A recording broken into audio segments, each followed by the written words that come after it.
Boca do Inferno, de Ana Miranda. Então, vou falar para você sobre o que trata o livro Boca do Inferno, de Ana Miranda. Então, Boca do Inferno era chamado Gregório de Matos. Então, Gregório de Matos vai estar nesse livro Boca do Inferno, de Ana Miranda. Mas ele é uma ficção. Então, vamos começar por Ana Miranda. Quem é essa escritora? Nasceu em 1951, em Fortaleza, Ceará, 19 de agosto. 1978, estreia na literatura com o livro de poesia Anjos e Demônios. O livro Boca do Inferno foi lançado em 1989. 1990, ela ganhou o Prêmio Jabuti Revelação com o romance Boca do Inferno. Em 2003, o Prêmio Jabuti com o romance Dias e Dias. E em 2015, Prêmio da Academia Brasileira de Letras pela sua ficção. Então, o Boca do Inferno é biográfico, mas é também ficcional. Vamos lá, então? Romance histórico é um gênero textual que mistura a pesquisa histórica de fatos e personagens verídicos, né? Gregório de Matos viveu no Brasil, é escritor do Barroco, com a ficção literária. O autor apresenta esses fatos e personagens históricos a partir de sua visão subjetiva e inseridos em uma trama literária fictícia. O título do romance pode se referir ao Gregório de Matos, que tinha o apelido Boca de Inferno, e a cidade da Bahia, porque tem um trecho que diz assim: deixava-se vagar pela esfera mais funda, e por isso o chamavam de Boca do Inferno, que é Gregório de Matos. Mas Boca do Inferno não era ele, era a cidade, era a colônia. O tempo que se passa a história. Então, Gregório de Matos viveu nos anos de 1600. Então, junho de 1683, março de 1684. Que espaço? Ó, espaço é a cidade da Bahia, o lugar que Gregório de Matos viveu e escreveu muita poesia sobre a cidade da Bahia, né? O narrador, ele é externo e onisciente. E o gênero desse livro é romance histórico. Os personagens. Então, vamos falar um pouquinho sobre os personagens desse livro, já que ele é ficção, ele não é poesia. Gregório de Matos foi escritor de poesia, né? Que você já estudou na escola muito. E ensino médio. E aqui a escritora está fazendo um livro onde ele é personagem. Então, Menezes e Ravascos, tá? Então, Menezes. Antônio de Souza de Menezes era governador. Francisco Teles de Menezes era o alcaide-mor. Antônio Teles de Menezes era o alcaide-mor. Manuel Palma era o ouvidor-geral. José Araújo de Góes era desembargador. Ravascos. O padre Antônio Vieira era jesuíta. Gregório de Matos era poeta. Bernardo Ravasco era secretário de governo. Gonçalo e Bernardina Ravasco eram filhos. E Antônio Brito, Luiz Bonicho, Donato Cerutino. João da Madre de Deus era o arcebispo. Samuel da Fonseca, comerciante judeu. Rocha Pita, ouvidor-geral. Maria Berco, criada de Bernardo Ravasco.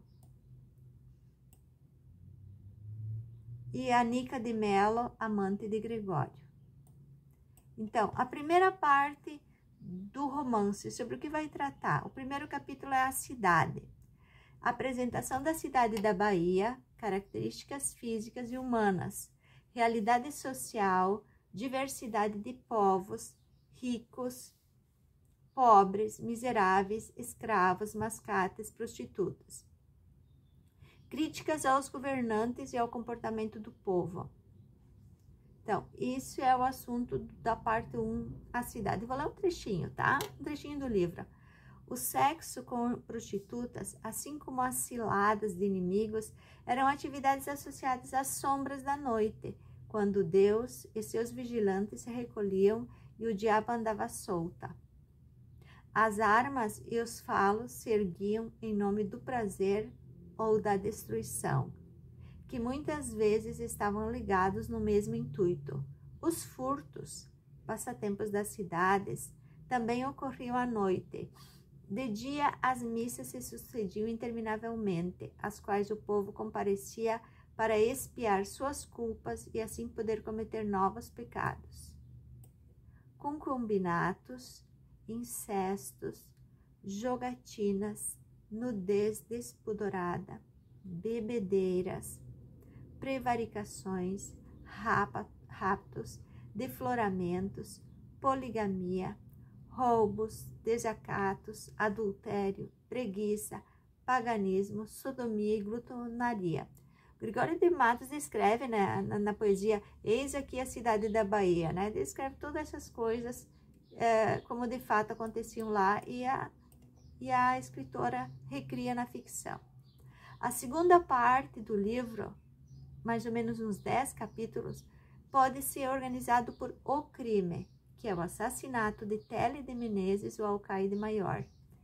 A apresentação dos conspiradores que se refugiam no colégio jesuíta, o governador prende Bernardo Ravasco e ameaça prender Antônio Vieira. Antônio Vieira é um padre que escreveu sermões na época do Barroco. Se está lembrado disso. Então, vou ler um trechinho do livro para você, né, saber mais ou menos sobre o que trata. Os grupos se dividiam e vasculhavam casa por casa. Fechavam ruas, cercavam praças, interrogavam transeuntes, buscavam testemunhas, colhiam informações, quando não lhes permitiam entrar nas residências onde habitavam pessoas ligadas aos Ravasco. Arremetiam à força contra as portas, arrombando-as, saquearam casas despedaçando o que não lhes interessava, jogando os móveis na rua e incendiando-os. Muitos dos partidários dos Ravasco foram se abrigar no mato, sob as árvores, em casebres estreitos, em curais, nos engenhos, alguns em roupas de dormir, descalços, levando, quando muito, um saco com valores. Está vendo como é descritivo o livro? Maria Berco joga a mão do alcaide no mar, mas fica com o anel que penhora em uma loja. Donato Serotino, incentivado por Luiz Bonicho, tenta assassinar o governador. Então, é um livro assim, tipo um livro de suspense, coisa que vai acontecer ação. Segunda parte do livro, O Crime, 10 capítulos. Então, a apresentação de Gregório de Matos. Sentia-se atraído por todas as mulheres como uma abelha pelo jardim. Esse é o Gregório de Matos.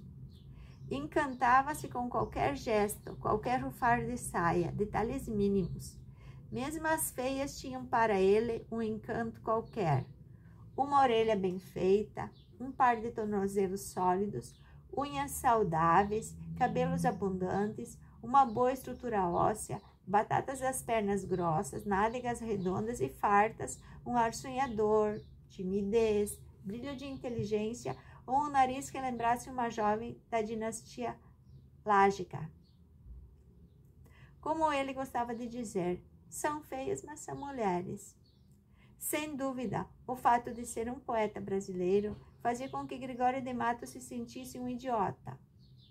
Vivia afastado da metrópole e perdia-se em divagações bastante confusas sobre si mesmo. Achava que nada mais tinha a perder depois que voltara para sua terra, viúvo e solitário.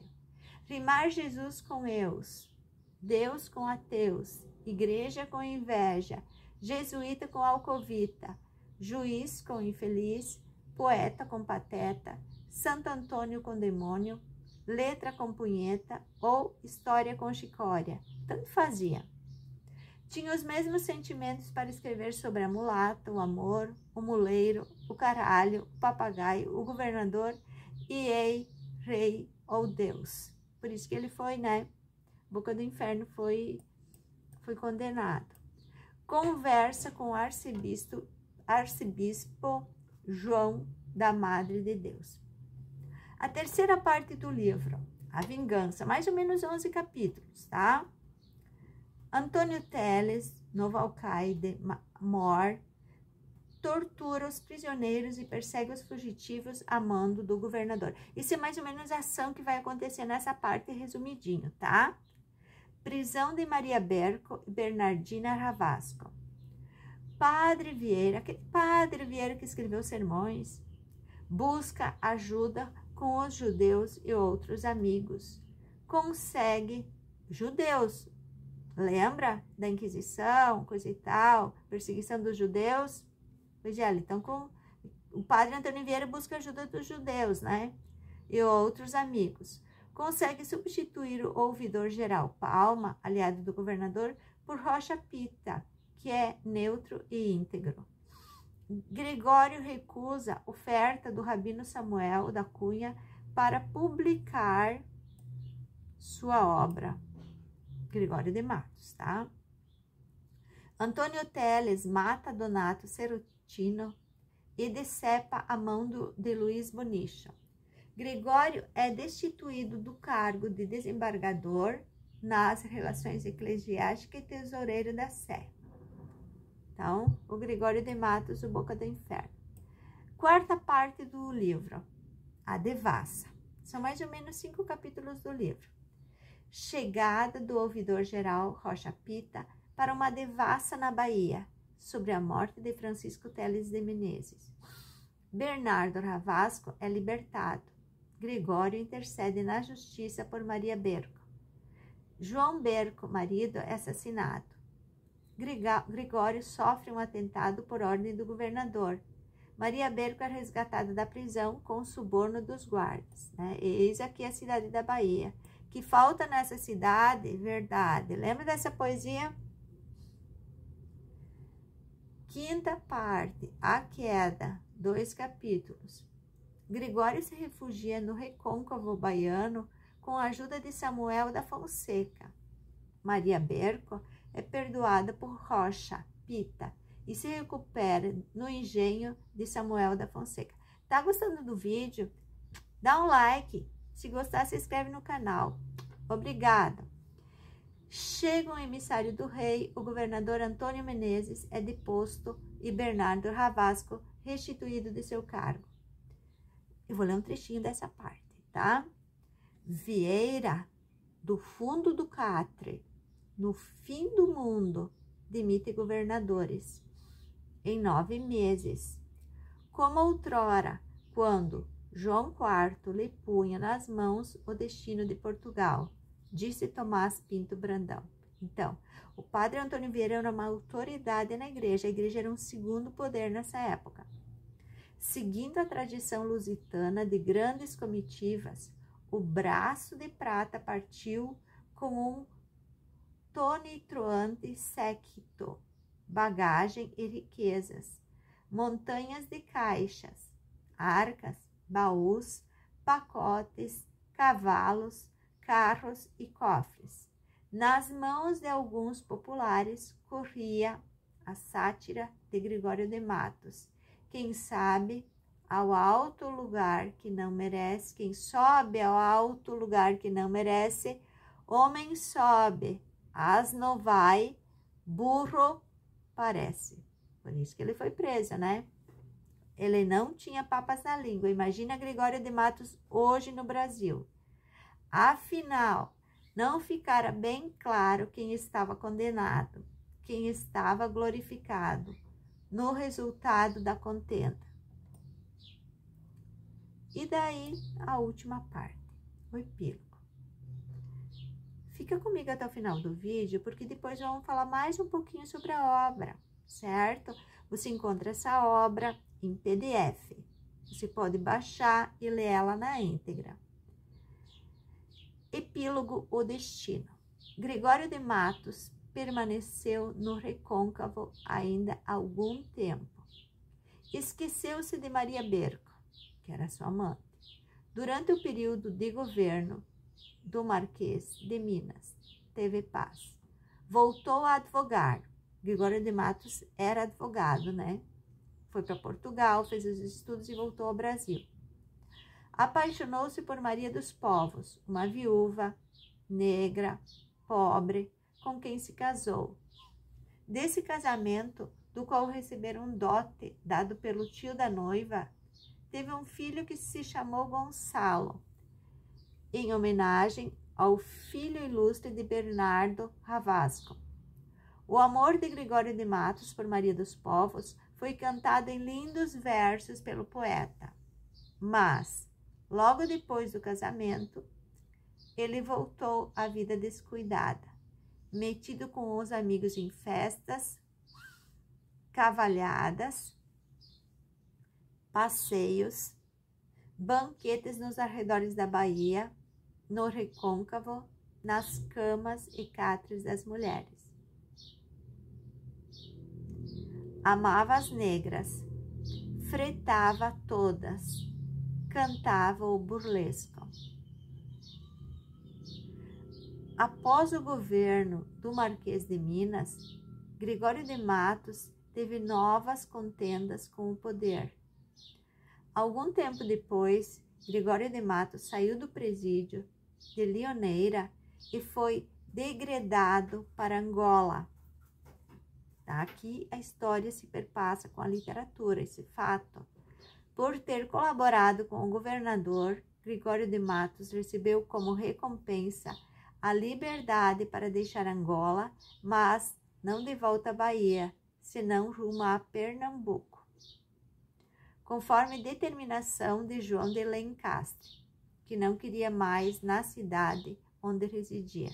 Não queria mais o Gregório lá. Em Recife, o poeta foi proibido de escrever suas sátiras. Trabalhou como advogado num escritório decorado com bananas. Andava nu, assustando as pessoas. Sem recursos, doente, viveu até 1695, escrevendo sonetos e, é claro, sátiras. Jamais se afastou de suas crenças, de sua intimidade com as mulheres e com Deus. Acometido por uma febre maligna e ardente, que aos 3 dias ou aos 7 debaixo da terra mete o mais robusto. Gregório de Matos morreu com 59 anos em Recife. Epílogo, o destino. Suas poesias foram registradas num livro pelo povo, a pedido do governador João de Lencastre. O livro ficava aberto na sala do palácio e havia, às vezes, fila de pessoas com sátiras e poemas líricos nas mãos, ou de cor, para serem transcritos. Poucos sabiam se tais escritos eram realmente de Gregório de Matos, mas ele fora o grande mestre das sátiras, das imprecações, dos xingamentos condenatórios ou ridicularização da autoridade e das instituições. Na ambivalência, no preconceito, na dessacralização, na profanação, nas histórias escatológicas sexuais e no amor. Tudo que se escrevesse, afinal, sobre esses temas era um pouco de Gregório de Matos. Por que eles juntaram isso? Porque com Gutenberg, na época da Reforma Protestante, lá antes de 1500, teve a invenção da imprensa, né? Imprimir Bíblia para o povo ler. E o desenvolvimento dos leitores, mais pessoas lendo para poder ler a Bíblia, né? Isso é de Martinho Lutero. Então, os livros não eram tanto editados no Brasil, certo? Agora aqui a autora conta, ela fez uma pesquisa e conta que como eles fizeram para juntar as obras de Gregório de Matos, uma parte delas. Epílogo, última parte então, o destino. Antônio Vieira. Quem era Antônio Vieira?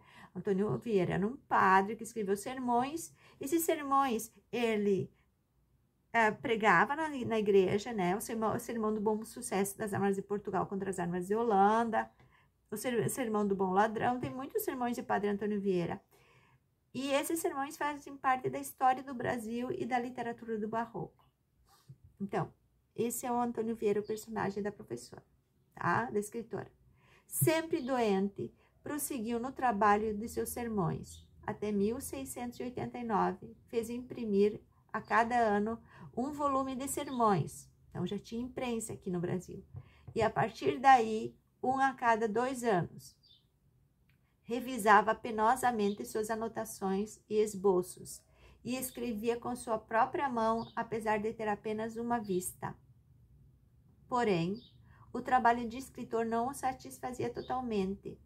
Continuou a lutar de seu leito pelas suas ideias de justiça e verdade. Lembra do sermão aos peixes? Que os grandes comiam os pequenos? O padre defendia as minorias. Envolveu-se em tenebrosas intrigas sobre o governo do Brasil, no qual Bernardo Ravasco ocupava a posição dominante de secretário-geral. Aos 80 anos, Vieira assumiu o cargo de visitador-geral das missões.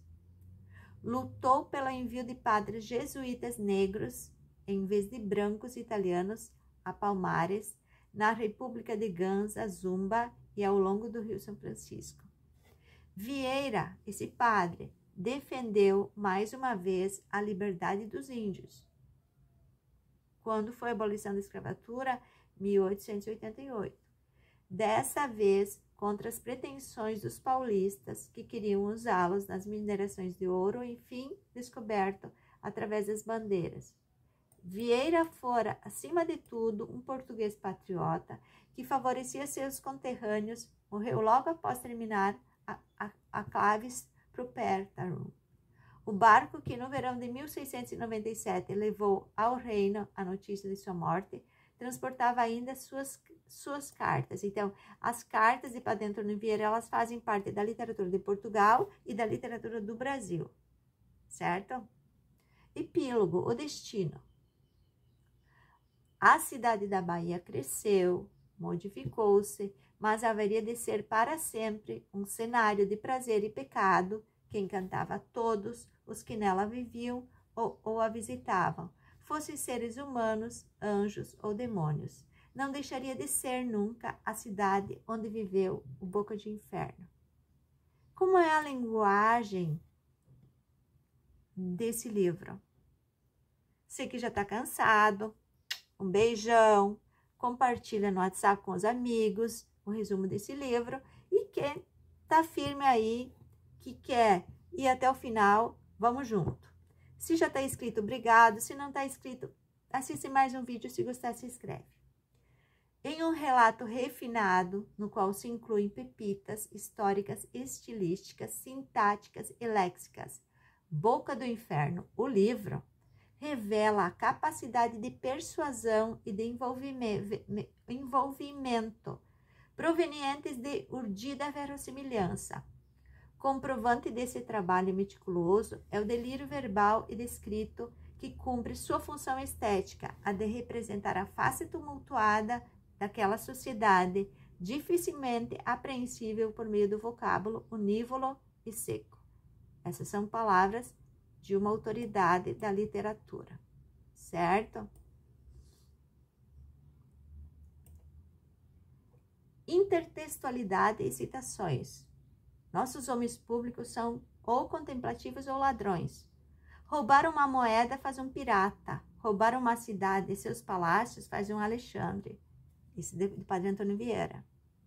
Triste Bahia, ó quando semelhante estás, e estou do nosso antigo estado. Esse de Gregório. Conheces Dona Maria Berco, a dama de companhia de minha irmã? Quem veria uma flor dessas que não cortara? Para se resumir o que acontece nessa cidade, ilustríssimo, digo, falta-lhe verdade, vergonha e honra, né? Então, tem uma poesia que fala disso. O que falta nessa cidade? Verdade. Que mais nos queira, e daí ele vai dizendo, numa cidade onde falta verdade, honra e vergonha. E ele vai falando, tá? Então, eu vou encerrando o vídeo por aqui. Obrigada você que assistiu o vídeo, já está inscrito. Obrigada. Não está inscrito, assiste mais um vídeo do nosso canal. Se gostar, se inscreve. Eu sou a professora Ana. Estou aqui fazendo o vídeo para você se dar bem e passar no vestibular e no Enem, tá? Porque ele vai falar de Gregório de Matos, ficção, mas vai mostrar a realidade do barroco brasileiro. Um beijão, obrigado, compartilha no WhatsApp com os amigos e até o próximo vídeo. Obrigada.